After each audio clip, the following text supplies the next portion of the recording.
We're joined now by Governor Asa Hutchinson of Arkansas. You're going to ring the opening bell this morning. It's a risky proposition, but I'm optimistic today about the bell and the stock market. A couple of famous guys from Arkansas. Whose steps are you trying whose footsteps are you trying to follow in? I'm trying to create my own footsteps here and grow our economy. Huckabee or Clinton? Who would it be? Oh, well, listen, I'm a Republican from day one. I hear you. One of the reasons that you're ringing the bell is you're outspoken in your efforts to try to make Arkansas more business friendly and attract business, like so many governors from so many different states are doing.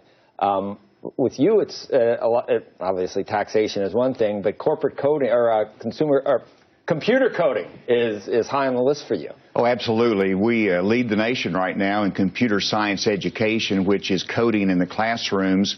I campaigned on this. We accomplished this. We mandated that computer coding be taught in every high school in Arkansas, in every public school in Arkansas.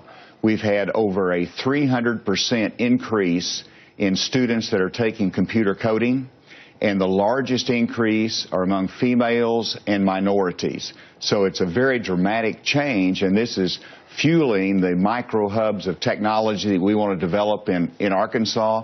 It's creating incredible job opportunities for the young people. There's a lot of excitement around it, and it's nice to be recognized by Wired magazine and CNBC about the success of our computer coding effort. So the results that you've seen so far, have any tech companies said, wow, the workforce there is going to be better educated than in other parts of the country? Has that happened? Has anyone decided to come there because of that? Well, you certainly see companies expanding, and that's we've got our own tech hubs there in Arkansas with Walmart, which is one of the leading technology companies. You've got Dillard's, but you've also got Axiom, which is a data management company in Arkansas.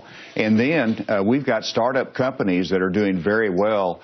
Matova expanded to add over 100 new jobs this year in the technology field. You've got J.B. Hunt that's adding to its workforce in the transportation sector.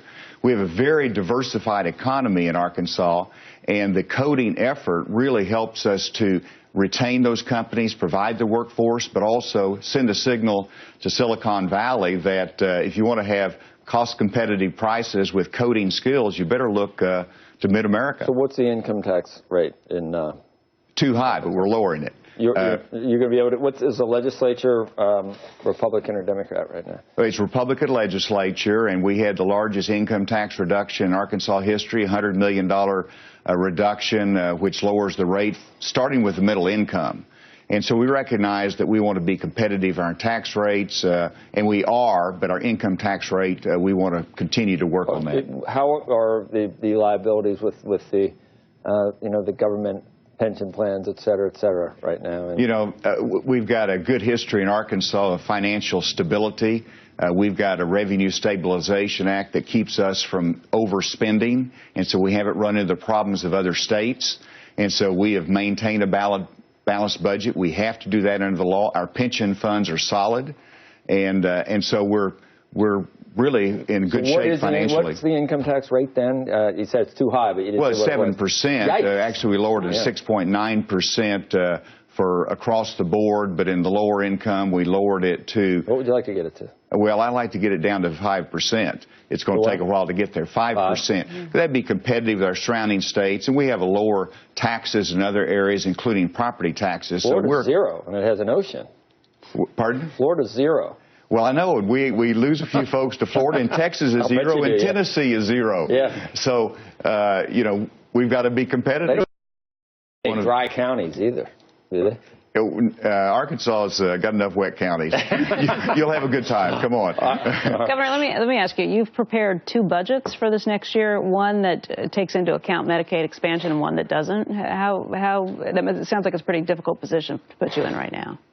Well, we've got a challenge. Arkansas is one of those states that accepted the Medicaid expansion. We call it the private option, where we utilize private market systems, private insurance for the Medicaid expansion population. That's something I inherited.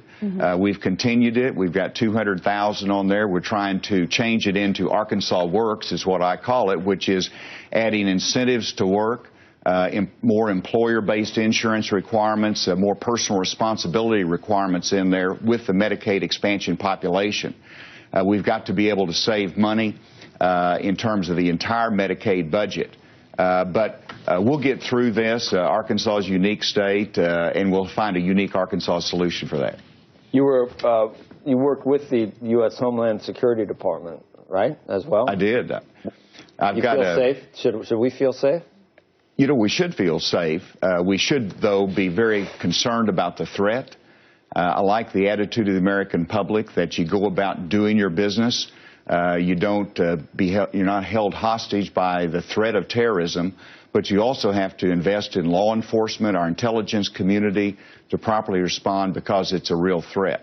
I'm delighted, though, that we're able to continue to grow our economy in Arkansas, rebound from the recession, despite the constant concern about terrorism globally.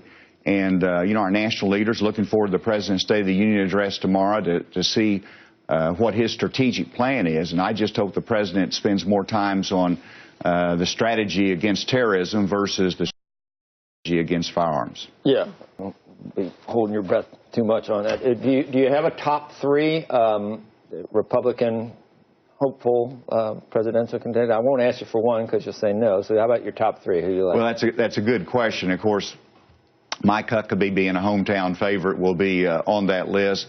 But you also look at Rubio and Cruz are running strong in Arkansas. And we have a March 1 primary, so we're part of the SEC primary on March 1. And for a long time, everybody thought that this would be wrapped up before then. It's going to continue to March 1 and a little bit beyond that. But Arkansas should have a voice to express because we're part of that March 1 primary. It should be very exciting. Governor Huckabee has to do well in Iowa, or he's out, he says, I think. He's got to do well in Iowa. And then, Chris Christie, I think, is somebody to watch in New Hampshire as well. He's moved up some, and he's campaigned in Arkansas, so I'm close to him as a former federal prosecutor. And so there's a lot to watch in this race. I think when you come out of New Hampshire, you know that Cruz will be in the mix. You know that Trump will be in the mix.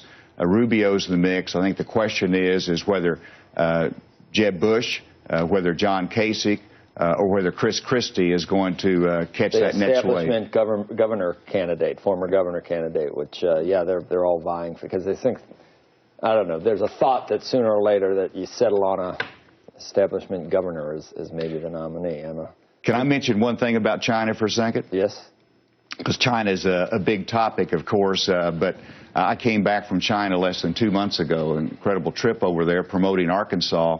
But despite the challenges in China, I'm delighted that 2 Arkansas companies, Walmart and Tyson's, continue to invest there.